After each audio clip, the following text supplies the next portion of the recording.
Be me, Owen, 28 years old. Carpenter, run a small one-man contracting operation. Nothing glamorous, just me, my truck, my tools, and a phone that rings when someone needs something built or fixed. Grew up in a regular house with a regular family. Dad worked construction for 30 years, retired now with bad knees and a decent pension. Mom still lives in the same house where we grew up, cooks too much food, and calls every Sunday. Sister Darcy is 3 years younger than me. We were always close as kids, or at least I thought we were. She used to follow me around the yard when we were little, hand me tools when I helped Dad fix the fence, act like building things was the coolest thing in the world. At some point, that changed. I couldn't tell you exactly when. Maybe around the time she started college, maybe before that. It happened gradually, the way most things do when you're not paying close attention. She got into activism stuff pretty hard during her first year. Started reading a lot, posting a lot, talking a lot about systems and structures and how everything is connected to power. I didn't care much either way. She was young, she was figuring things out. That seemed normal to me. Mom mentioned once that Darcy had gotten into feminist theory, and I remember just nodding and saying, okay. I didn't have strong feelings about it. People get into things, I thought. It's a phase or it's not. Either way, she's still my sister.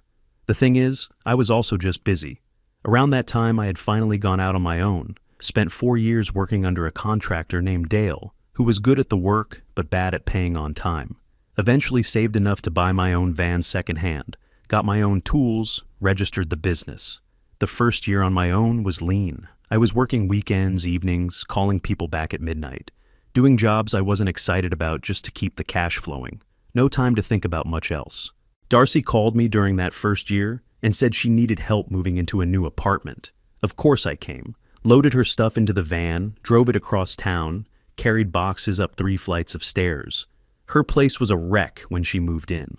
One of the closet doors was off the hinges, the bathroom faucet dripped, and there was a towel rod that had been ripped out of the wall and just left there with the holes open. I fixed all of it while I was there.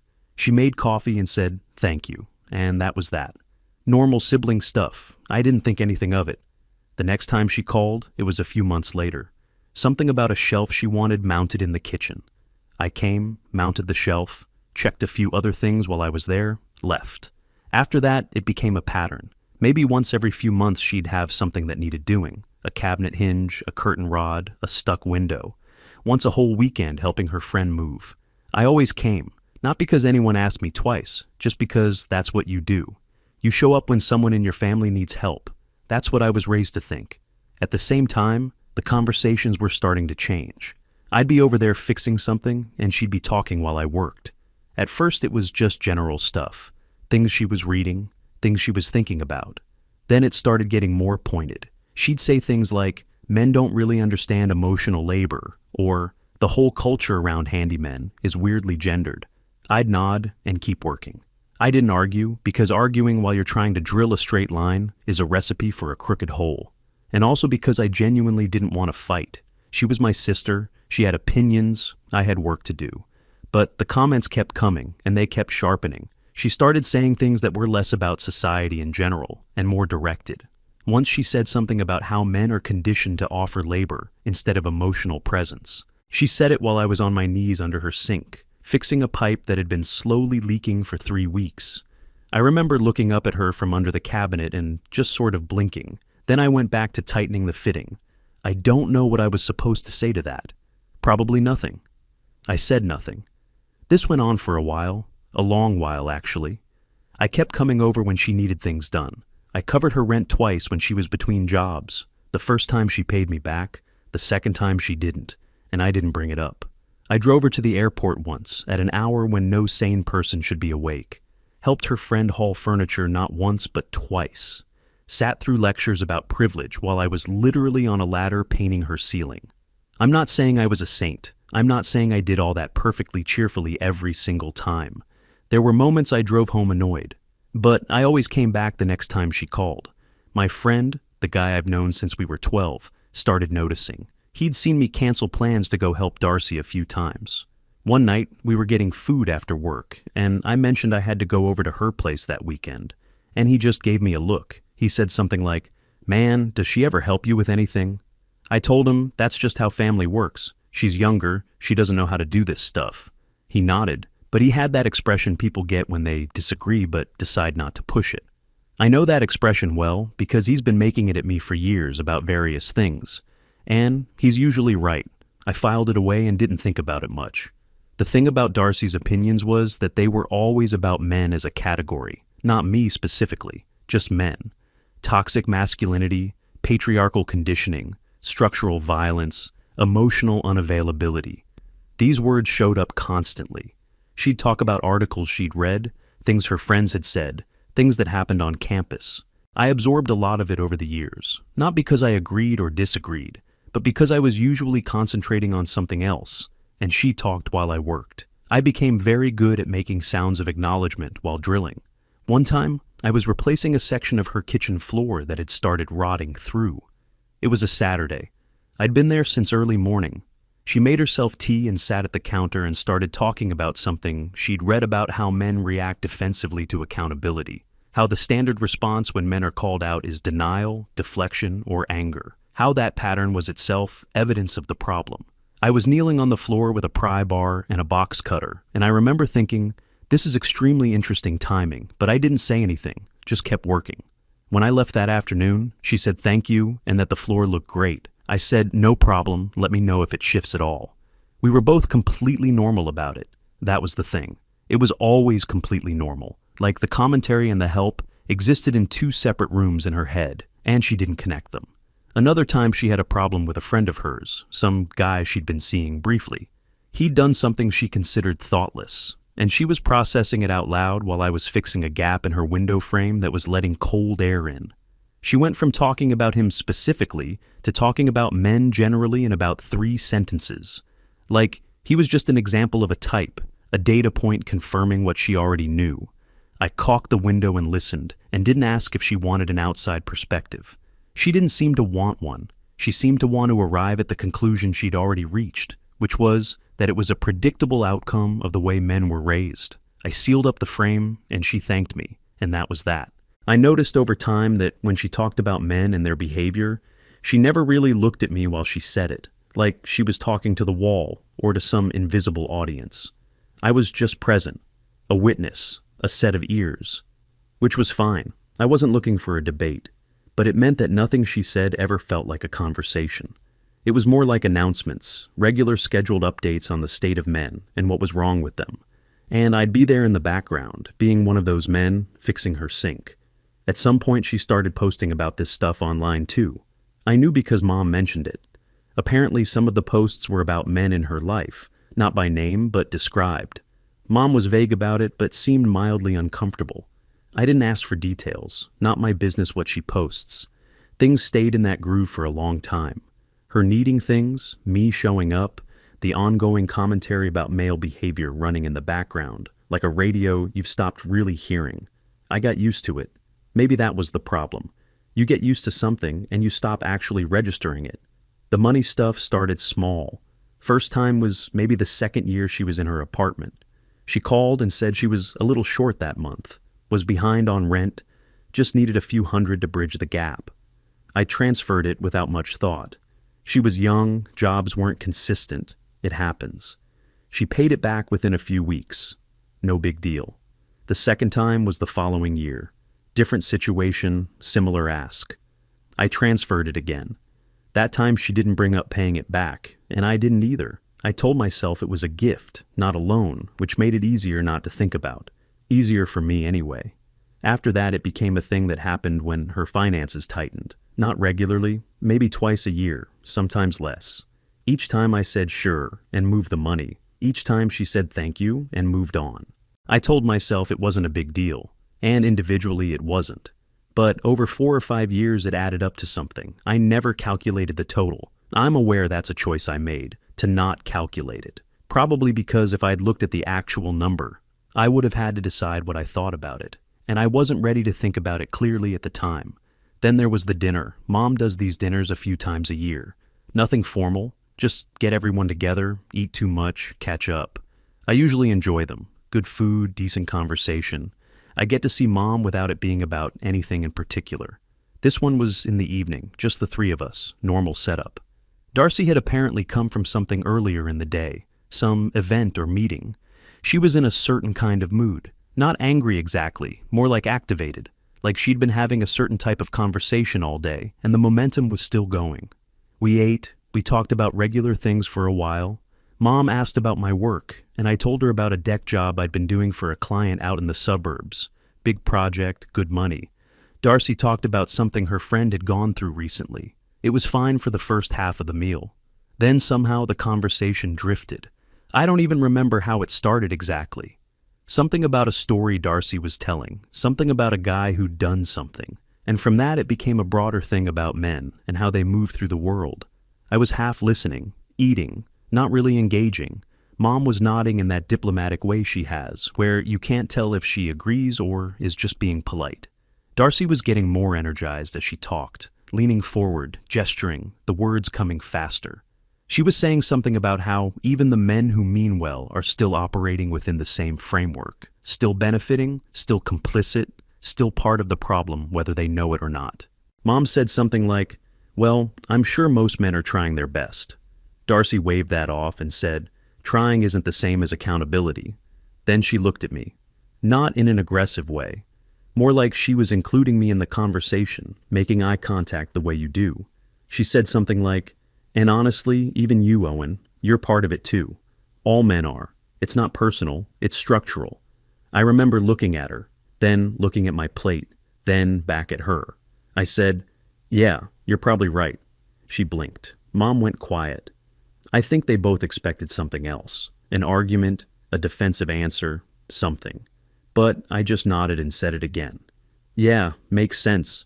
Then I cut another piece of whatever was on my plate and kept eating. The conversation sort of deflated after that.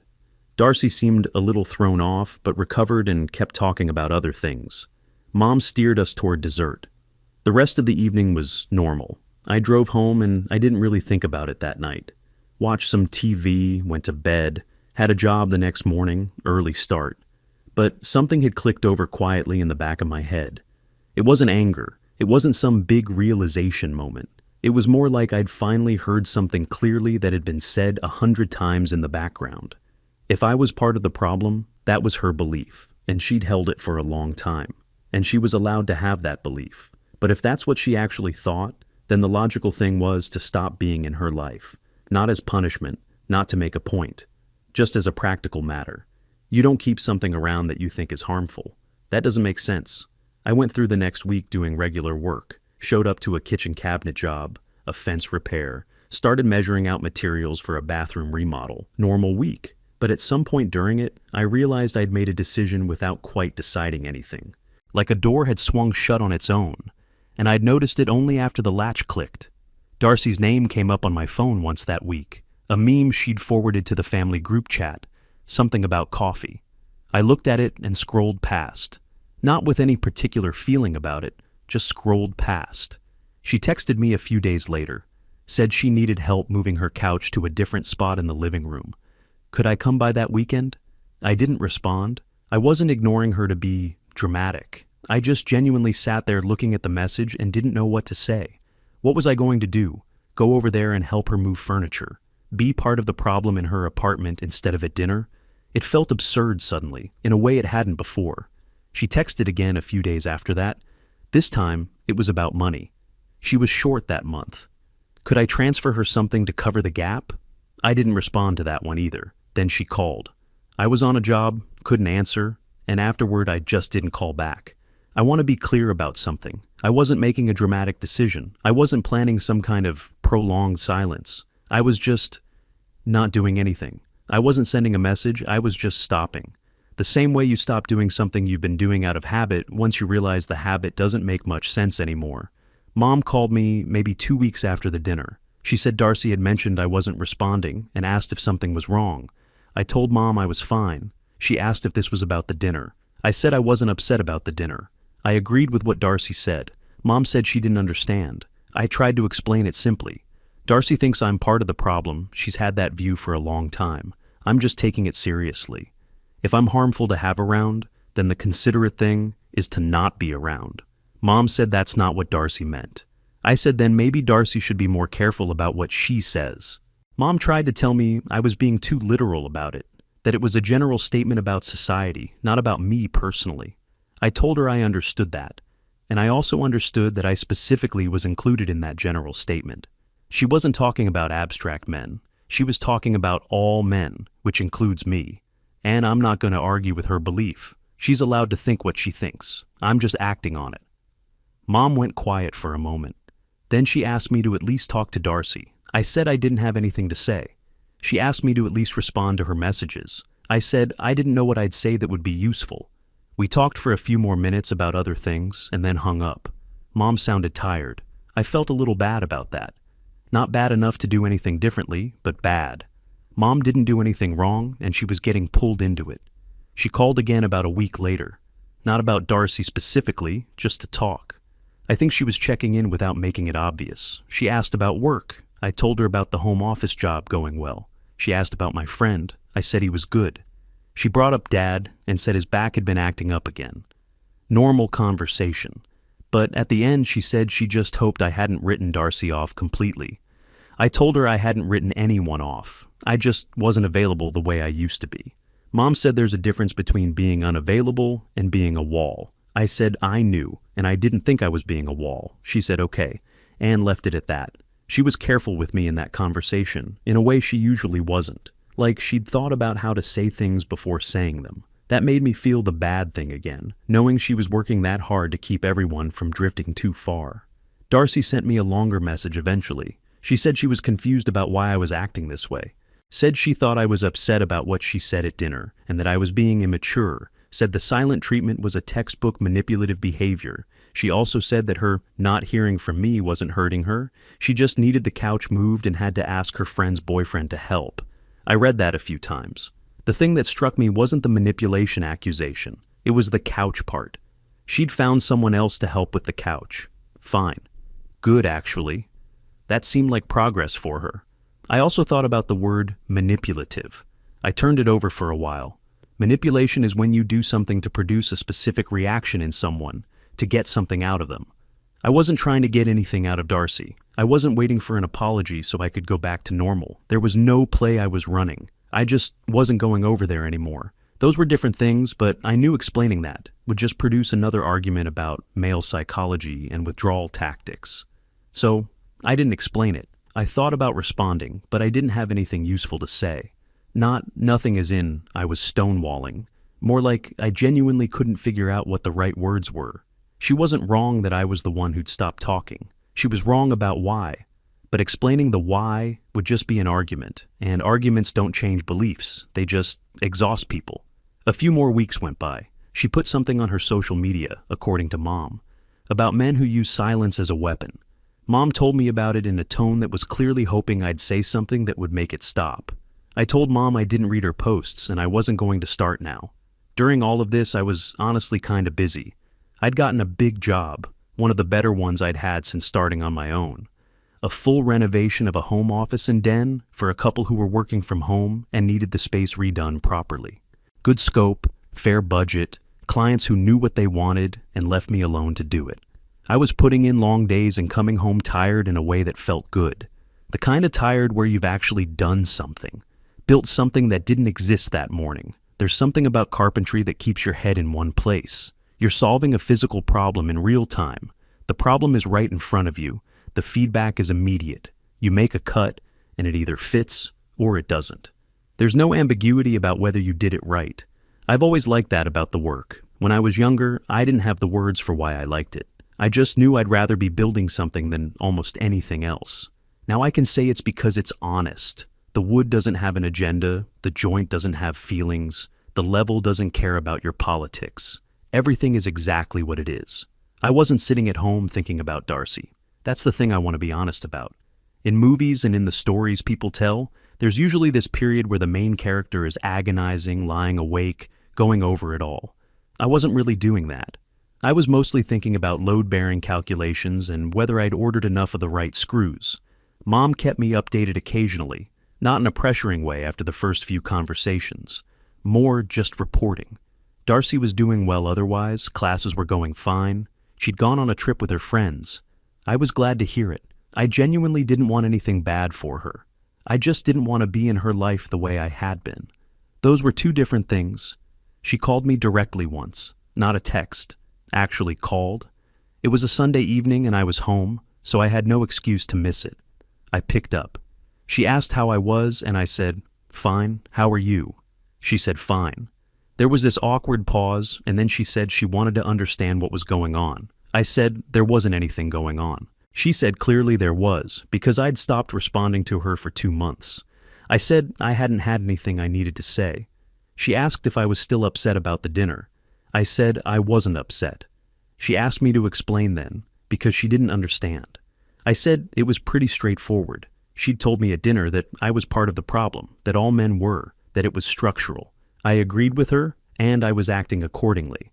She said that wasn't what she meant. I said I knew that's what she was saying now, but she'd had that opinion for a long time. She'd expressed versions of it for years. I just decided to take it seriously.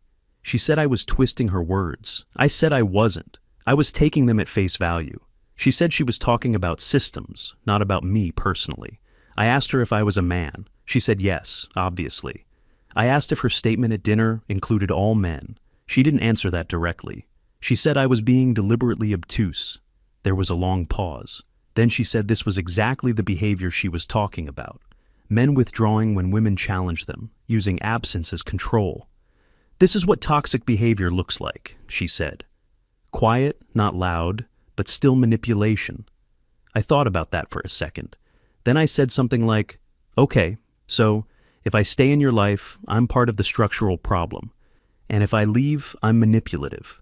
What's the option where I'm not a problem?" She didn't answer. I told her I wasn't angry with her. I told her I wished her well. I told her I wasn't going to keep showing up to hear that I was harmful by nature and then go home and feel good about it. She said I was making it about my feelings. I said, yeah, partly because they're my feelings and I'm allowed to have them. She said something about how men always center themselves when women try to have difficult conversations. At that point, I was just tired. Not angry, not hurt, just tired. I said, "Okay, Darcy, I hope things are good." She said, "Wait, we're not done." I said, "I think we are. Take care." And I hung up. I sat there for a minute afterward, stared at the ceiling, thought about how that went. Not great, but also not a disaster. Nothing was resolved, and nothing was going to be. That was fine. Not everything gets resolved. Mom called the next day. She'd talked to Darcy. She said Darcy was upset and felt like I'd been cold with her. I asked Mom what she thought I should do. Mom said she didn't know, but she hated seeing us like this. I told her I understood, and I was sorry she was in the middle of it. I told her I loved her, and I'd see her for dinner next month. Months passed. Work was good. The home office job finished well. The clients left a review that brought in 2 more inquiries. I hired a part-time guy to help me on bigger jobs, a young guy named Marcus, who was trying to learn the trade. Training someone else took energy, but it was good energy. Watching someone get better at something is one of the better things about this work. I saw my friend more. Now that I wasn't periodically canceling plans to go fix Darcy's fixtures, my weekends opened up. We started doing a regular Saturday thing. Get food, watch whatever game was on, no agenda. He didn't bring up Darcy much. Once he said he noticed I seemed less worn down than usual, and I said, yeah, things were less complicated. He nodded and left it at that. There was another family dinner at Mom's. This one I'd been slightly dreading. Not because I expected a confrontation, but because I knew it would be awkward. Darcy was going to be there, Mom was going to be hoping we'd make up, and I was going to have to navigate all of that without being rude to anyone. When I got there, Darcy was already inside. We said hi to each other. She looked like she'd been preparing herself too, a little stiff around the eyes. We didn't hug. I went to help Mom in the kitchen, which was partly to be useful and partly to have something to do. Dinner was mostly okay. We talked about enough other things that the silence between Darcy and me didn't dominate. Mom had clearly put thought into the topics, steering things toward neutral ground. Work, weather, a documentary she'd watched. I appreciated the effort, even if it was kind of exhausting to watch. After dinner, Mom went to clean up, and Darcy and I were left in the living room. I was going to excuse myself to help Mom, but Darcy spoke first. She said she wanted to ask me something directly. I said, okay. She said she couldn't understand why I was doing this. Not in an angry way. More like she'd been sitting with the question for months and still couldn't get it to resolve. I noticed she looked different than she had at the last dinner. Not worse, just different. A little less certain, maybe. Like some of the momentum had come out of her somewhere in the last few months. I didn't give her a long answer. I told her she'd spent years telling me that men like me were part of a harmful system. I'd helped her with everything she asked. I'd been there whenever she needed something. I'd listened to a lot of things I didn't agree with and never argued. And then at dinner, she'd looked me in the face and said I was part of the problem, so I agreed, and I removed the problem from her life. I wasn't angry, I wasn't punishing her. I was just taking her view seriously. She sat with that. Then she said, "But I didn't mean you weren't worth having around."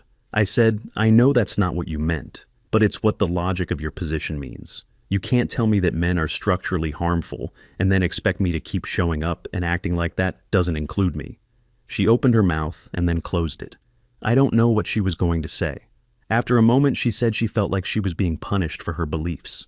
I said I wasn't punishing her for anything. I was just not being in her life in the way I used to be. She was free to have whatever beliefs she wanted, and I was free to decide how much space to take up in her world, based on what she thought of that space. She looked at me for a while, not angry, something else.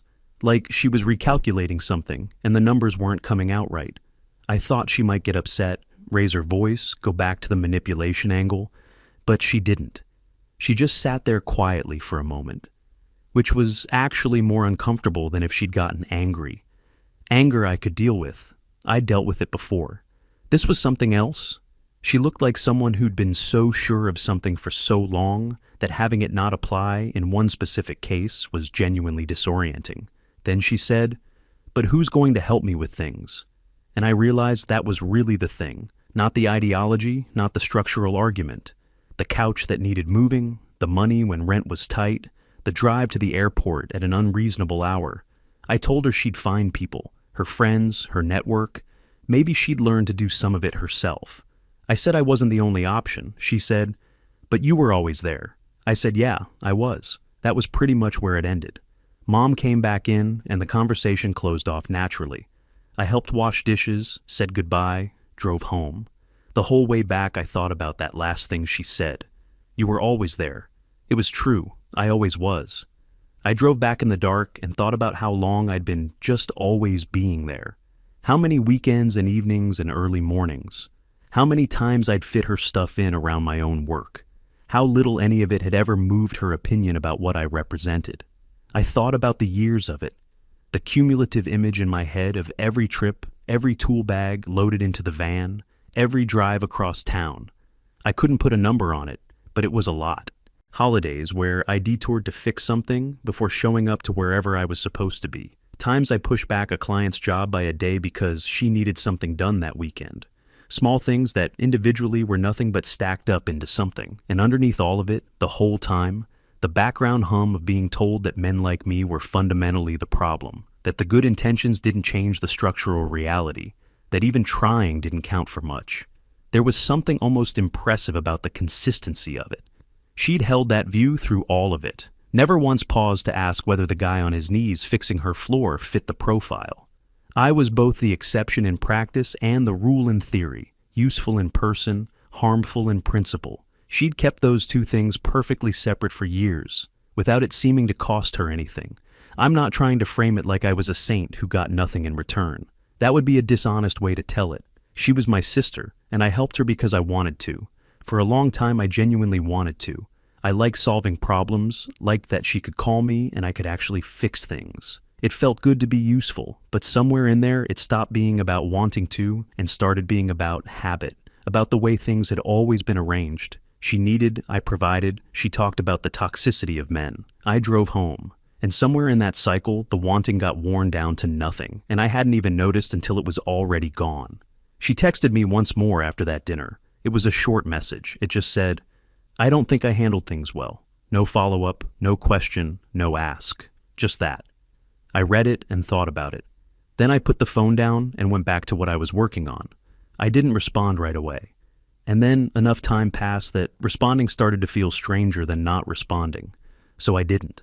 That was where things sat for a long time. Maybe still where they sit, I don't know. It's not a drama with a clean ending. She's still my sister. Mom still calls on Sundays. I'm not hoping for her to fail at anything. I don't carry any particular anger about it. I just don't carry her anymore. The job side of things kept moving forward. Marcus turned out to be a good hire, fast learner, reliable. By the end of the year, I was taking on more work than I could have handled alone. Got a referral that turned into a long-term contract with a property management company. Regular work, predictable income. My truck finally gave out, and I bought a newer van. Nothing fancy, but it ran right. Bought myself a decent set of chisels I'd been putting off buying for about 3 years. My friend and I kept up the Saturday thing. He started seeing someone, and she'd come sometimes, and it became a group thing. Comfortable, no pressure, just people who wanted to be around each other. I thought about the whole situation less and less. It didn't occupy me the way I might have expected it to when it was happening. The thing about removing a drain from your life is that you don't really notice it's gone. You just notice that you're less tired. One Sunday, Mom mentioned Darcy was doing well. New place, better neighborhood, had made some new friends. I said that was good to hear. And I meant it. I wasn't being careful or diplomatic. I actually meant it. I hope she was doing well. I hope she was paying her own rent and had someone to help her move furniture when she needed it. I hope she was happy. I just wasn't going to be the infrastructure under all of that anymore. Not because of the ideology, not exactly. More because the whole arrangement had been built on me accepting something about myself that I didn't actually accept.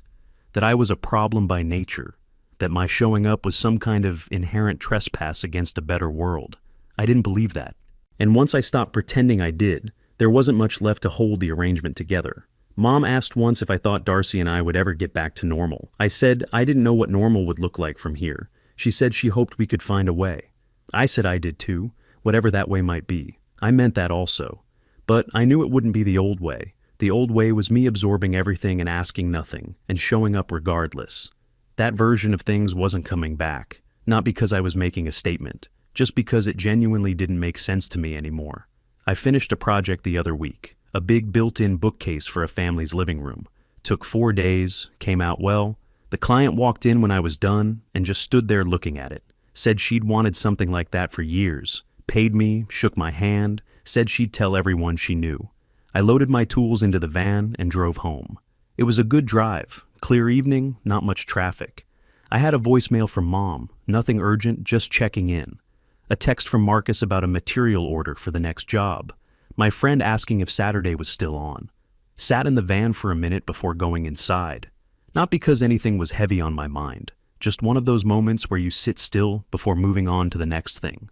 The kind of pause that comes naturally at the end of a long day, when the work is done and done right. Looked at my hands. Sawdust in the creases, a small cut on one knuckle that I didn't remember getting. Normal, end-of-day stuff. I thought briefly about how much time I used to give to Darcy's various situations. Not just the physical help, but the mental overhead. Keeping track of what she needed, scheduling around her requests, fielding the calls. It had taken up more space in my head than I'd acknowledged while it was happening. You don't notice the weight of something until you put it down. Then you feel your shoulders for the first time in a while and think, oh, so that's what that feels like. I thought about calling Mom back, thought about the Saturday thing, whether I'd bring anything, thought about the next job, what order to do things in. Regular stuff, the kind of regular stuff that fills up the days when you've stopped spending energy on things that don't make sense anymore. I didn't think about Darcy. Not that night anyway. Maybe the next day briefly, the way you think about something that used to be a big part of your routine and isn't anymore. You notice its absence the way you notice the absence of a sound that's been running in the background for years. Quiet, mostly. Sometimes a little strange, but mostly just quiet. And that was okay. Quiet was okay.